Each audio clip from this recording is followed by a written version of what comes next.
Nous sommes de retour sur le plateau de TV Finance pour cette édition du 18 janvier 2023. Merci beaucoup. Si vous nous rejoignez à l'instant, instant à partir duquel il est désormais l'heure de retrouver Valérie Gastaldi pour les produits de bourse en partenariat avec Unicredit. Bonjour Valérie.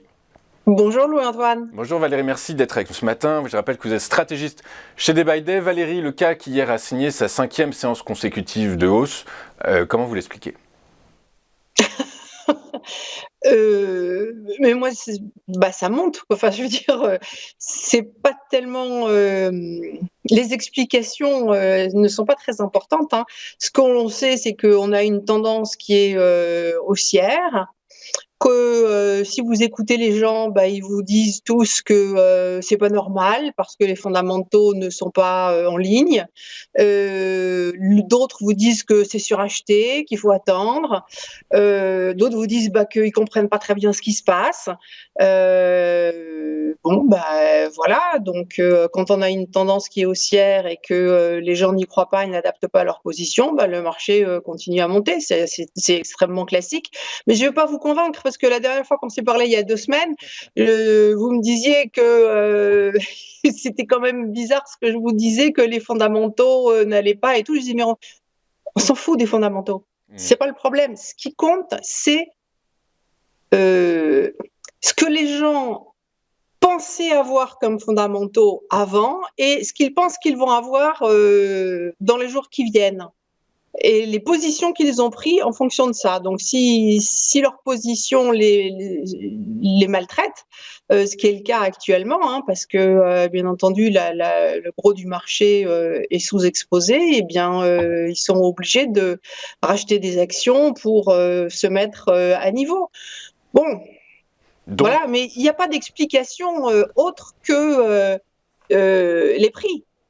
Alors effectivement, les prix, c'est la rencontre d'un acheteur et d'un vendeur qui ont chacun un scénario basé soit sur des convictions techniques, mais convictions techniques qui sont souvent fondées ou agrémentées de convictions fondamentales. D'autant plus que ces derniers temps, sur le plateau de TV Finance, on reçoit de nombreux macroéconomistes, tous très calés et très au fait dans leur domaine, qui nous expliquent qu'en fait, les révisions, les macroéconomistes commencent à intégrer dans leur modèle de calcul des variables macroéconomiques qui sont capables de comprendre et qui expliquent la situation telle qu'elle est aujourd'hui et telle qu'elle pourrait être demain. Du coup, ce que nous expliquait notamment Dorothée Rouzet la dernière fois, c'est que l'Europe, contrairement à ce qu'on pensait il y a 3 semaines, l'Europe devrait échapper à la récession en 2023. Du coup, ça porte un petit peu les marchés. Il y a quand même des facteurs, des indices de données dures qui permettent aux opérateurs de s'appuyer. C'est retardé, ça, vous voyez bien que c'est déjà extrêmement tard. On n'avait pas besoin d'attendre ce que les macroéconomistes nous disent aujourd'hui pour voir les signaux d'achat. Ça fait un moment qu'on les voit, qu'on les propose, bien avant que les macroéconomistes aient changé leurs avis. Ils sont toujours en retard, toujours. Bon, et la raison pour laquelle le marché monte aussi fortement, ou autrement même que fortement, c'est sans retour. C'est parce que les gens n'étaient pas prêts du tout à ça. Et donc, ce que je vous disais au début, ce qui fait le mouvement du marché, c'est qu'est-ce que les gens attendaient auparavant et qu'est-ce qu'ils se mettent à imaginer aujourd'hui. Parce que le fait qu'on n'ait pas de récession en Europe en 2023, ça c'est juste leur avis aujourd'hui. Il peut changer encore. Et tellement de choses peuvent se passer en 12 mois. Je vous rappelle juste que début décembre, on avait des modèles macroéconomiques dont on nous parlait qui donnaient 100% de chance d'avoir une récession aux États-Unis cette année en 2023. Oui, c'est 100%. Mais effectivement, c'est les prévisions. De toute façon, la prédictabilité reste une science complètement aléatoire. Voilà. Donc pourquoi est-ce que la prédictibilité, mais il y a des scénarios, il y a des probabilités aujourd'hui serait plus correct que le fait qu'on avait 100% de chance d'en avoir une avant. Vous avez raison, mais il y a des probabilités qui se dégagent. C'est une fluctuation de probabilité en fait, en réalité. Non. Je vous convaincrai pas, Louis-Antoine. Si, bien sûr, mais vous m'avez déjà convaincu. D'analyse fondamentale et macroéconomique. Mais suivez mon fil Twitter, je mets régulièrement en avant des graphiques de très long terme sur les indications macroéconomiques et les prix sont toujours en avance sur la macroéconomie, toujours. Et ça, je vous l'entends puisque je vous suis également sur Twitter et j'ai donc accès à cette information. Valérie, merci. Du coup, alors, donc vous nous dites que sans raison, en tout cas les prix, pour l'instant, pour ça le augmente. moment, on est obligé d'envisager plus de hausses, effectivement. Les objectifs suivants sur le CAC sont à 7140, 7250, 7385. Bon, ils sont faciles à retrouver, hein, les objectifs. Ce qui compte, c'est quand est-ce qu'on se met à douter de ce potentiel d'accélération haussier, quand est-ce qu'il pourrait s'interrompre. En fait, on a un niveau d'invalidation sur cette tendance haussière qui est en dessous de 6845 sur le CAC 40. Voilà, donc d'accord, ok, très clair. si on veut acheter, il faut prendre un risque, c'est qu'on ne saura qu'on a tort que si on enfonce 6845. 6845 points, du coup, pour accompagner ce mouvement, vous avez choisi quelle valeur, Valérie? Alors, Eramet. Alors, on a eu une nouvelle ce matin sur Eramet. Bien entendu, on la connaissait pas parce que on fait nos choix avant. C'est dommage parce que du coup, elle a ouvert un peu en forte hausse quand même. Mais bon, il y a beaucoup d'élasticité. Ce qui a retenu notre attention sur Eramet, c'est que en 2021, elle avait fortement accéléré à la hausse. Elle est passée de 20 à 160.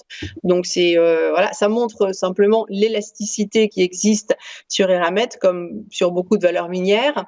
Forte correction baissière, on est revenu aux alentours de 60. Et ici, on avait entre 84 et 88, on avait une zone de résistance que vous voyez peut-être illustrée en gris clair. Et cette zone de résistance, on l'a franchie. Donc en fait, maintenant, les prochains objectifs à moyen terme sont dans la zone de 108, 109 euros, ce qui nous laisse de la place pour envisager des mouvements de court terme. Oui, c'est ça, l'information dont vous parlez, c'est Eramet en partenariat avec une entreprise indonésienne, je crois, mais a signé un contrat qui va lui permettre d'exploiter une mine de cobalt, notamment qu'on retrouve dans l'utilisation des batteries électriques, des batteries de voitures électriques. Et du coup, alors je crois que c'est chiffré en plusieurs milliards de dollars. Donc c'est gigantesque, c'est une mine gigantesque en tout cas en réalité. Voilà, donc ce matin, bien entendu, elle s'emballe un peu. Ça, c'est le graphique en clôture d'hier soir. Voilà cette résistance-là qu'on est en train de franchir, cette zone de résistance dont je vous ai parlé. Eh bien, maintenant, elle nous donne un support à 84,90 qui est particulièrement important. Et en termes de dynamique haussière, bon, notre objectif est à 104,50, mais à vrai dire, c'est plutôt une zone entre 104,50 et 108,60 qui existe, vous voyez, entre ce sommet du mois d'août et puis après le niveau d'accélération baissière que l'on a eu un petit peu plus tard au mois d'août. Donc ça, c'est les niveaux qu'on pourrait rejoindre d'ici 2-3 semaines, quelque chose de ce goût-là. Ouais, voilà. J'allais vous demander justement l'unité de temps à partir de laquelle vous raisonnez pour une atteinte de ces objectifs. Valérie, donc vous avez un call avec vous. Eh ben oui, j'ai un call. J'ai un put aussi pour ceux qui ne sont pas d'accord. J'ai un call F495T avec un levier quasiment de 10, une barrière sous 85,02 et des poussières. Donc j'ai choisi quelque chose qui était un petit peu serré et la barrière est juste au-dessus de mon support majeur. C'est c'est pas idéal, mais sinon je trouvais qu'on avait moins de levier et c'est dommage. Enfin, je veux dire, soit on fait des produits dérivés, on prend du levier, soit on prend pas de levier et on fait une action cash, quoi. Donc 85,02 0,27.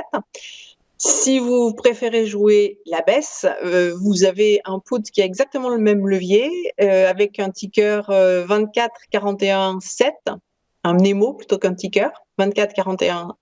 Pardon, pas 7, 24,41T, et une barrière à 94,66. Donc là aussi, une barrière qui est inférieure. En fait, je suis en train de me dire que peut-être même qu'on est déjà au-dessus de la barrière. Non, pas encore. On est à 92,10. On en approche. Okay, voilà. Bon. Donc les leviers ont changé aussi depuis hier soir. Les leviers ont changé, mais ils restent élevés malgré tout. Ce sont des leviers quand même assez importants. Du coup, l'AMF les classe en catégorie 7 comme des produits destinés à des investisseurs aguerris. Merci beaucoup Valérie d'avoir été avec nous ce matin. Je rappelle que vous êtes stratégiste chez Day by Day.